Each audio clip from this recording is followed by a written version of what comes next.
नमस्कार, मैं हूं ब्रिज द्विवेदी। कमोडिटीज के इस खास शो मंडी मास्टर में आप सभी का स्वागत है। कमोडिटी मार्केट खुल चुका है। आज के बाजार में कमोडिटीज में कहां दांव लगाया जा सकता है, किस कमोडिटी में खरीदारी की जा सकती है और किस में बिकवाली, इन सभी मुद्दों पर शो के दौरान बात करेंगे और एक्सपर्ट से राय भी लेंगे। आज हमारे एक्सपर्ट हैं आर मनी के associate director research Tarun Satsangi ji और ट्रेडबुल सिक्योरिटीज के senior commodity research analyst Bhavik Patel ji. आप दोनों का बहुत बहुत स्वागत है द बोनस में। Good morning sir. एक्सपर्ट से राय लेना शुरू करें उससे पहले गोल्ड सिल्वर पर बातचीत करेंगे। भाविक सर, मैं आपके पास आना चाहूंगा। सबसे पहले जिस तरह से हमने देखा था सिचुएशन अभी जो बनता हुआ दिखाई दे रहा है, लाल निशान में गोल्ड सिल्वर कारोबार कर रहा है। एमसीएक्स पर अगर गोल्ड को देखा जाए तो 1,20,800 के करीब ट्रेड कर रहा है। कॉमेक्स पर $4,000 के लेवल पर है, अभी उसके नीचे भी आया था 3990 तक।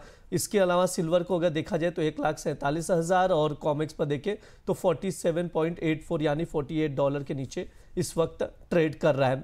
सर, क्या सिचुएशन है, क्या लग रहा है सर? शॉर्ट टर्म नजरिए से क्या रहेंगे आपके सजेशन? इसके अलावा सर, ये सही समय है गोल्ड बेचकर चलने का या अभी भी बाइंग अपॉर्चुनिटी क्रिएट हो रही है सर? देखिए, आई थिंक जब तक 3850 के नीचे नहीं जाता अंतर्राष्ट्रीय बाजार में, तब तक मुझे लग रहा है अभी भी बाइंग ट्रेंड जो है वो थोड़ा बरकरार है। बट लास्ट वीक भी मैंने बताया था कि हमने देखा था कि जब सोने ने 9 हफ्ते लगातार पॉजिटिव रिटर्न दिए, तो उसके बाद हमने देखा था कि 2 वीक जो यूजुअली होते हैं वो एक करेक्शन के होते हैं और फिर एक कंसोलिडेशन होता है। यही हमने 1979 और 2011 में भी देखा था कि जब एक वन वे रैली आई थी, उसके बाद एक करेक्शन आया था और लॉन्ग पीरियड ऑफ कंसोलिडेशन। तो आई थिंक यही वापस से प्ले आउट हो रहा है कि जहाँ पे ये लंबी रैली के बाद एक करेक्शन आया और उसके बाद अभी कंसोलिडेशन हो रहा है। तो मुझे लग रहा है अभी गोल्ड और सिल्वर दोनों एक रेंज में ही ट्रेड करेंगे। अभी एक रेंज ढूंढ रहे हैं और जब तक आगे 3850 के नीचे नहीं जाता या 4100 के ऊपर नहीं जाता, तब तक नहीं लग रहा है कि कोई हमें ज्यादा अप या डाउन देखने को मिल सकता है। ओवरऑल अगर फंडामेंटल भी देखे तो देखिए, फंडामेंटल में भी अभी यूएस के जो गवर्नमेंट का शटडाउन है वो कंटिन्यू हो रहा है। बट एक I think negative factor gold और सिल्वर के लिए जो है कि ये सुप्रीम कोर्ट में हियरिंग हो रही है कि ट्रंप ने ये टैरिफ लगाई इमरजेंसी पावर के लिए, वो सही है, कॉन्स्टिट्यूशनल है कि नहीं। हालांकि हियरिंग ये वीक है, बट जो फैसला आएगा वो 1 से 2 हफ्ते के बाद आएगा। तो अगर लोअर कोर्ट ने भी जो फैसला बताया कि अनकॉन्स्टिट्यूशनल है, सुप्रीम कोर्ट भी अगर बोलती है कि अनकॉन्स्टिट्यूशनल है, तो मुझे लग रहा है कि गोल्ड और सिल्वर दोनों में करेक्शन आ सकता है। क्योंकि अप्रैल 1 जब लिबरेशन टैरिफ लगाए थे ट्रंप ने, उसके बाद से हमने देखा था वो टैरिफ की वजह से ही गोल्ड और सिल्वर एक स्टीरॉयड्स के ऊपर चल रहे थे और एक जोरदार हमने तेजी देखने को मिली।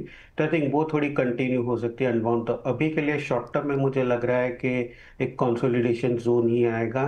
और अगर ये सुप्रीम कोर्ट का फैसला आता है और ट्रम्प को टैरिफ जो है वो अनवाइंड करेंगे, तो शायद गोल्ड और सिल्वर दोनों में हमें करेक्शन भी देखने को मिल सकता है। जी बिल्कुल, अभी कंसोलिडेशन का फेज नजर आएगा, उसके बाद थोड़ा सा करेक्शन देखने को मिल सकता है। हालांकि ये सब जो टैरिफ पर फैसला आने वाला है उसके अकॉर्डिंग ही मूवमेंट देखने को मिलेगा। यहाँ पर तमाम चीज़ें जो सर की ओर से बताई जा रही है उन पर नज़र बनाकर चल सकते हैं। भाविक सर, मैं आपके पास आना चाहूँगा। गोल्ड के जो रेंज बताए हैं आपने, जो फंडामेंटल्स बताए, क्या उस बेसिस पे कोई ट्रेडिंग कॉल बनता हुआ नज़र आ रहा है क्या? देखिए, आज के दिन ट्रेडिंग कॉल बन रहा है, बट जैसे तरुण जी ने भी बताया कि देखिए ट्रेंड अगर देखिए तो आई थिंक एक साइडवेज ही है कि जहाँ पे एमसीएक्स में हम देख रहे हैं कि एक 24 से 1,17 के बीच में ही ट्रेड कर रहा है। तो आज के दिन अगर थोड़ा नीचे गिरावट आता है 1,20,200 के करीब, तो एक बार इंट्राडे डेफिनेटली बाय कर सकते हैं 1,21,200 के टारगेट के लिए और 1,19,800 का स्टॉप लॉस रख सकते हैं। जैसे तरुण जी ने भी बताया, मैंने भी बताया कि देखिए 3880 से 3850 का एक strong support zone, I think उसके नीचे जाता है तो ही लग रहा है कि करेक्शन आ सकता है। अदरवाइज ट्रेंड अभी भी एक साइडवेज ही लग रहा है और शॉर्ट टर्म मुझे लग रहा है कि जो टॉप है वो बन चुका है दोनों गोल्ड और सिल्वर में। तो अभी यहाँ से नई रैली देखने की जो गुंजाइश है वो बहुत कम है। अभी लग रहा है कि एक लॉन्ग पीरियड ऑफ कंसोलिडेशन ही आएगा। जी, लॉन्ग पीरियड में कंसोलिडेशन देखने को मिल सकता है। जो सर की ओर से ट्रेडिंग कॉल दिया जा रहा है स्क्रीन पर शो किया जा रहा है, आप लोग नोट डाउन करके चल सकते हैं। भाविक सर, मैं आपके पास आना चाहूँगा।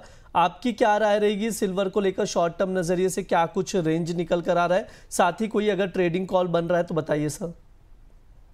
देखिए आज ट्रेडिंग कॉल तो कोई नहीं बन रहा है, क्योंकि 2-3 दिन से दिख रहा है कि एक बहुत सीमित दायरे में ट्रेड कर रहा है। और अभी फिलहाल जितने गोल्ड के फंडामेंटल न्यूज़ है, चांदी के इतने फंडामेंटल न्यूज़ है नहीं। जैसे गोल्ड में तरुण जी ने भी बताया कि देखिए रेट कट जो एक्सपेक्टेशन थे वो थोड़ा नहीं हो रहा है शायद दिसंबर में। दूसरा अगर देखें तो ये टैरिफ है, उसकी वजह से भी गोल्ड पे ज़्यादा इम्पैक्ट आएगा। चांदी पे अभी फिलहाल कोई न्यूज़ है नहीं, कंसोलिडेशन जोन में है। कॉमेक्स में भी देखें तो 4950 का एक हर्डल है, उसके ऊपर जा नहीं रहा है। बट नीचे भी अगर देखें तो 4650 का एक सपोर्ट जोन है, तो यही बीच में अटका हुआ है। हमने एमसीएक्स में भी देख रहा है 1,50,000 से 1,45,000, ये 5,000 की रेंज में अटका हुआ है। मुझे लग रहा है कि अगर 145 के नीचे जाता है तो एक बार शॉर्ट करके चल सकते हैं, या 150 के ऊपर जाता है तो एक बार बाय कर सकते हैं। ये बीच की ट्रेडिंग रेंज है 5,000 की, वो डायरेक्शनल लेस है, तो आई थिंक वेट ही करना चाहिए ट्रेडर को। कोई एक ट्रेंड क्लियर इमर्ज आए उससे, उसके बाद ही ट्रेड कर सकते हैं। तो मेरी अभी वेट एंड वॉच की ही स्ट्रेटजी रहेगी। 150 के ऊपर जाता है तो मैं इसे डेफिनेटली लॉन्ग कर सकता हूँ, या 145 के नीचे जाता है तो मैं शॉर्ट करूंगा। अभी के लिए फिलहाल कोई डायरेक्शन नहीं है, तो मैं साइडवेज ही हूँ, तो अवॉइड करने की रिकमेंडेशन है। जी बिल्कुल अवॉइड करने की रिकमेंडेशन है। सिल्वर में कोई भी ट्रेडिंग कॉल बनता हुआ नजर नहीं आ रहा है। भाविक सर मैं आपके पास आना चाहूंगा। आशीष गर्ग जी का सवाल है, गोल्ड जो है 1,25,000 पर बाय किया हुआ है, यानी यहाँ से काफ़ी ऊपरी स्तर पर है। अभी 1,20,700 के करीब गोल्ड ट्रेड कर रहा है। सर क्या सजेशन देंगे, क्या स्टॉप लॉस सजेस्ट करेंगे सर यहाँ पर? देखिए अगेन उन्होंने अगर लंबी अवधि के लिए लिया है तो मैं बोलूँगा 1,17,000 का स्टॉप लॉस रखिए, क्योंकि यही 1,17,000 जो इंटरनेशनल मार्केट में हम देखें तो वो शायद होगा 3850 का। 3850 के नीचे जाता है तो मुझे लग रहा है कि करेक्शन कंटिन्यू रह सकता है।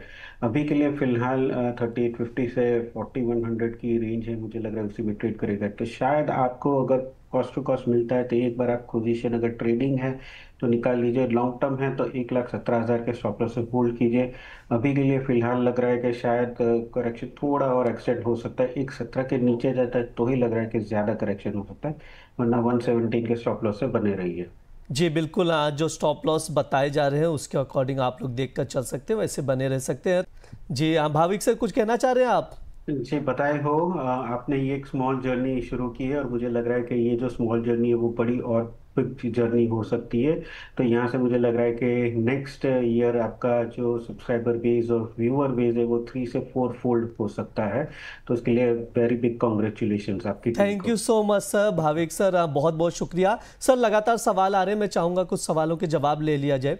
अभी भाविक सर मैं आपके पास आना चाहूँगा। गोल्ड जो है $4,017, मतलब जो लेवल्स हैं अभी जो चल रहे हैं उसी के आसपास शॉर्ट करके रखे हैं, क्या किया जाए? जी मेंटेन कीजिए शॉर्ट। मुझे लग रहा है कि 4100 के स्टॉप लॉस से आप शॉर्ट आपका मेंटेन कर सकते हैं। और नीचे मुझे लग रहा है 3920 के करीब एक बार आता है इंटरनेशनल मार्केट में, तो वहां पे एक बार आप प्रॉफिट बुक कर सकते हैं। क्योंकि देखिए 3880 का जो लेवल है वो पहले अच्छा सपोर्ट दिया है। मुझे लग रहा है शायद 3900 के जैसे जैसे नजदीक आएगा वहां पे बायर्स थोड़े एक्टिव हो सकते हैं। तो अभी के लिए शॉर्ट आपकी पोजीशन मेंटेन कीजिए 41 के स्टॉप लॉस से, और 39,820 के करीब अगर आता है तो एक बार आप प्रॉफिट बुक कर लीजिए। भाविक सर आपके क्या व्यू रहेंगे क्रूड ऑयल को लेकर? जी मुझे भी लग रहा है कि मार्केट ने रिएक्ट थोड़ा पॉजिटिवली किया है, क्योंकि जनवरी फरवरी मार्च जो 2026 है उसमें ओपेक प्लस प्रोडक्शन नहीं बढ़ाएंगे। बट वो भी ये देखेंगे कि 21 नवंबर को जो रॉसफेट और ल्यूक ऑयल पे जो सैंक्शंस लगा है उसके बाद कितनी प्रोडक्शन कट होती है और मार्केट में कितना ऑयल कम होता है उसके ऊपर भी निर्भर रहेगा। तो मुझे लग रहा है कि जैसे तरुण जी ने भी बताया कि अपसाइड तो थोड़ा लिमिटेड ही रहेगा। I think unless and until कोई सप्लाई शॉक नहीं आता तब तक मुझे नहीं लगा कि WTI 63 के ऊपर सस्टेन कर पाएगा। अभी के लिए मुझे लग रहा है 52 से 5500 का जो रेंज है वही एक अच्छा रेंज है MCX में। आई थिंक 5500 के ऊपर जाता है तो थोड़ा बहुत और तेजी देखने को मिल सकती है।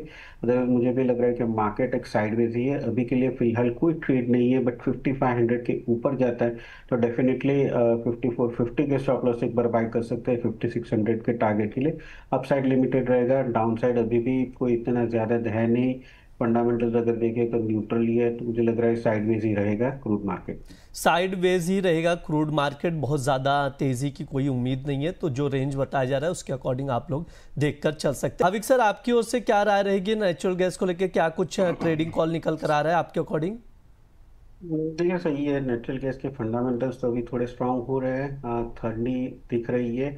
और इस बार एक्सपेक्टेशन है कि यूएस में विंटर जो है वो काफ़ी सीवियर हो सकती है, जिसकी वजह से डिमांड बढ़ सकती है। तो आई थिंक नेचुरल गैस में अभी के लिए फिलहाल तेज़ी लग रही है। आज के दिन थोड़ा वेट कीजिए, नीचे अगर करेक्शन मिलता है 370 के करीब तो बाय करके चल सकते हैं। 377 से 380 के टारगेट के लिए 366 का स्टॉप लॉस रख सकते हैं। जैसे तरुण सर ने भी बताया, देखिए 400 का मीपर ब्रेक है, मुझे भी लग रहा है कि 400 के ऊपर जाता है तो एक स्ट्रॉन्ग रैली देखने को मिल सकती है, बड़ी पार्टिसिपेशन देखने को मिल सकती है। बट अभी भी 350 360 का एक बेस बन चुका है, तो लग रहा है कि यही बेस से अभी फिलहाल कोई भी करेक्शन मिलता है तो बाय एंड डिप्स की स्ट्रेटेजी रखनी चाहिए जब तक 360 के नीचे नहीं जाता। सर ट्रेडिंग कॉल बता दीजिए एक बार। ट्रेडिंग कॉल इंट्राडे 370 पे बाय कर सकते हैं, 377 के टारगेट के लिए 366 का स्टॉप लॉस रहेगा। जी, नेचुरल गैस में यहाँ पर बाय ऑन डिप की स्ट्रेटजी बनाकर चल सकते हैं। भाविक सर, आपकी ओर से क्या ट्रेडिंग कॉल निकल कर आ रहे हैं? यस डेफिनेटली सिंक ही, जैसे तरुण ने बताया, एक बैकवर्डेशन में जा रहा है। हालांकि बैकवर्डेशन थोड़ा कम है, बट नेक्स्ट स्प्रेड अगर देखें तो वो $30 पर टन है, वो जो 2022 के बाद सबसे ज़्यादा है। तो जो शॉर्ट सेलर्स है वो लोग स्क्वीज हो रहे हैं। 2 साल की एलएमई के लो पे है इन्वेंट्रीज। तो अभी मुझे भी लग रहा है कि जिंक जो है वो आई थिंक नेक्स्ट से शॉर्ट स्क्वीज आ सकता है, जैसे कॉपर और सिल्वर में हमने देखा था। तो ओवरऑल यहाँ से जिंक ही मेरी टॉप पिक रहेगी। इंट्राडे 302 पे बाय कर सके चल सकते हैं 305 के टारगेट के लिए, और 300.50 का स्टॉप लॉस रहेगा।